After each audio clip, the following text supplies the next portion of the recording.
Encore une fois, je suis heureux de vous retrouver dans ce nouvel épisode de FortiGate Administrator. Comme vous le savez, la fois passée, la dernière vidéo, on a parlé de destination NAT, plutôt de NAT avec pool. Là, on continue encore sur la partie NAT où nous allons travailler sur une ou deux vidéos, soit condensées en 30 minutes ou bien 20 minutes, soit 10 minutes pour parler maintenant de DNAT en se servant des IP dans ces pools qu'on a choisis. Qu'est-ce que je vais expliquer ici? On a fait la destination NAT de ces postes comme ça. Non, qu'est-ce que j'ai dit? Là, on a fait comme ceci en venant et on utilise cette IP qu'on attaque, d'accord, pour le LAN. Et puis pour la DMZ, on n'a pas encore fait, mais on peut tout de même aussi tester. Alors, qu'est-ce qui se passe? Comme on utilise maintenant le pool, on a des pools. On a pool DMZ et puis il y a l'IP pool pour le LAN. C'est-à-dire, on va mettre de côté l'IP 31.2 pour le LAN. On va choisir une IP ici, on prendra peut-être 4, d'accord. Et puis pour la destination NAT avec la partie DMZ, on prendra une IP de l'autre côté. Alors ici, j'ai juste besoin de vous expliquer une chose. Quand on a fait notre première destination NAT comme ceci pour venir, c'est parce qu'il y a l'IP 31.D qui est configuré sur une interface. Maintenant, le global que vous voyez là, DMZ ou LAN, ne sont pas configurés. Ce n'est pas des IP sur des interfaces physiques. D'accord? C'est des IP virtuels. Normalement, pour que votre destination NAT puisse fonctionner, l'IP que vous testez doit être configuré sur une interface. Mais là, ce n'est pas le cas. Alors, on va faire deux exercices. Un, ça sera pour venir comme ceci. Et puis, un autre, ça sera comme cela. Et on ajoutera un routeur MikroTik là-bas parce qu'on a besoin d'utiliser l'interface web et le SSH ou encore le telnet du MikroTik. Donc, allons-y. On va pouvoir configurer. Donc, comme je disais, on rentre sur notre routeur. D'accord, on va se loguer. Et bon, ça me demande un hostname qu'on peut rapidement faire. D'accord, donc on va sur Settings. On va appeler ça FG-HQ. D'accord. Plus tard, on verra comment changer l'air. On peut mettre le NTP et on en profite pour le port HTTP. On peut mettre faire votre choix. Moi, je vais dire par exemple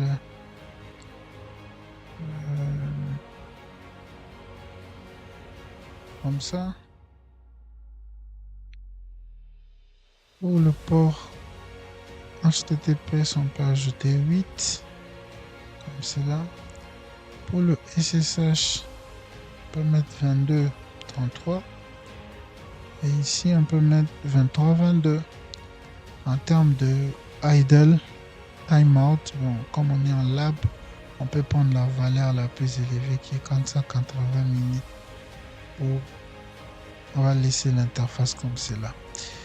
Alors, autre chose qu'il faut aussi faire, c'est le password policy que vous pouvez faire. Bon, comme on est en lab, je ne vais pas mettre des mots de passe trop longs.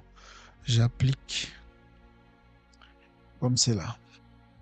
Alors, regardez, là, vous pouvez voir que on se connecte avec le port 10 000 qu'on vient d'échanger. C'est intéressant.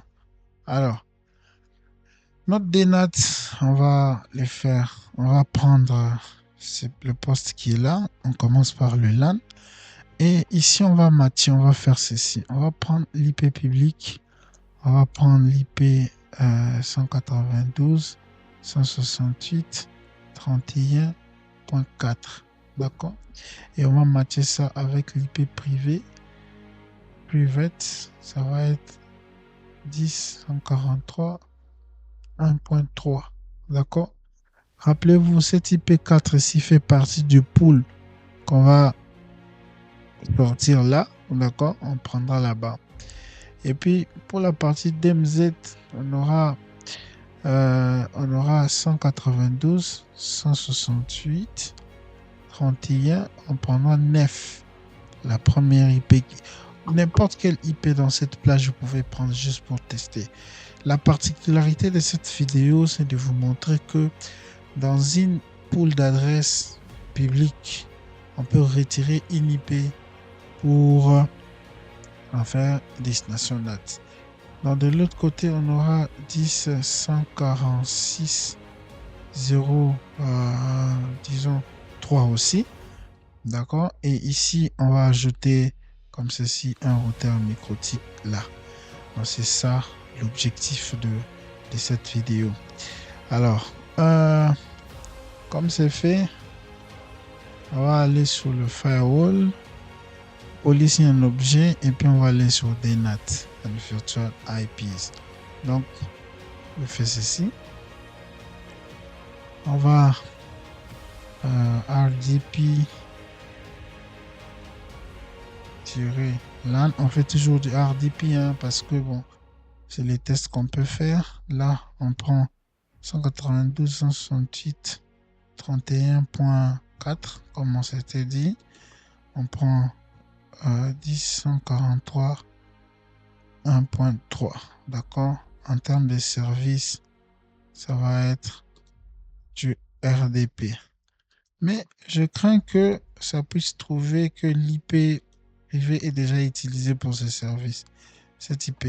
On va tester. Voilà, ça a quand même pris. Mais que devient ce qu'on avait fait avant? Ça, on doit pouvoir désactiver ça carrément. On va essayer de désactiver, donc ça va plus marcher. Alors là, on vient de créer notre VIP. D'accord? On vient de créer notre VIP normalement. Ce qui reste après ici, c'est de faire une règle. Je vais mettre ça par séquence comme ceci. Voilà. On va faire une règle. On va dire RDP ou encore one to LAN. D'accord. Si la source est one à destination de LAN.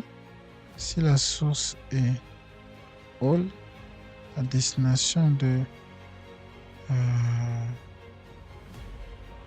où je ne vois pas ça.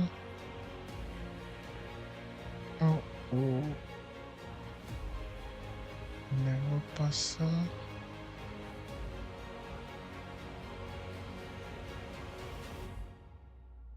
Je ne vois pas ça. Oh. Non, il n'y a que ça. Ok, attends, on va chercher ça. Donc, j'étais là. Ici, on va pas aller chercher notre objet qui a été créé. On va juste dire all, comme ceci. D'accord. Et de l'autre côté, on va les laisser comme cela. Parce que rappelez-vous, nous sommes en policy base à la place de profil base. Donc, on va mettre all. Ensuite, on fait ceci.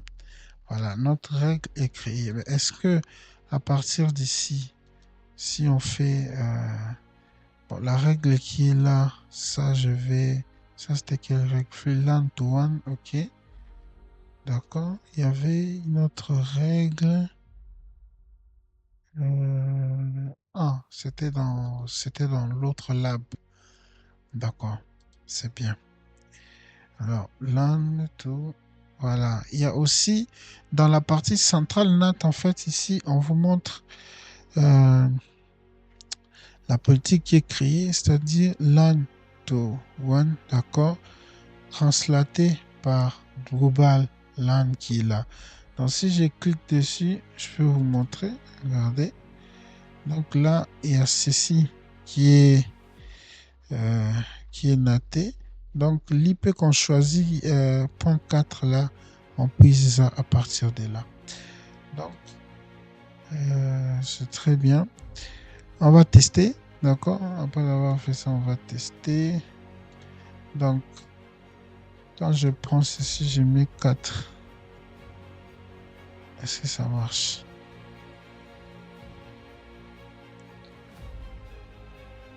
Voilà, ça ne répond pas. Annuler, on va venir là. Est-ce que la politique ici est en train de trafiquer? Non, ça ne trafique pas. Il n'y a pas de hit. Hein. Je vois qu'il n'y a pas de hit. Donc, on va revoir ça. C'était one to LAN. Source all, destination all. Voilà. Si on rentre sur notre DNAT, est-ce que c'est fait? Oh, il y a une erreur ici. Hein. Donc, on a désactivé. C'est ça que j'avais désactivé. Plutôt, au lieu de désactiver celle-ci qui était existante, voilà, moi j'ai désactivé celle qu'on venait de faire. Donc, son plugin, ça n'a pas répondu. Donc, on va activer ça. Et puis, on va refaire. Bon. Voilà. Donc, ça aussi, ça marche. Et puis, le user, c'est user. Et puis, mot de passe.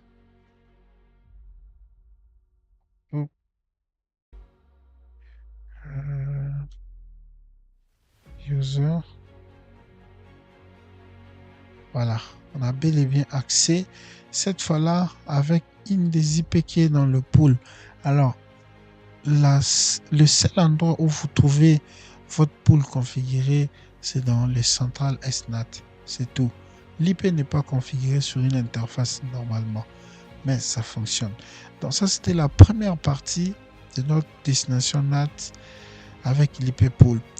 Donc soit j'en fais une deuxième vidéo, ou bien on continue ici. Mais bon, je préfère carrément qu'on se limite là pour que la vidéo ne soit pas longue. Rendez-vous au prochain épisode pour faire la destination NAT avec IP Pool dans la partie DMZ. Ciao.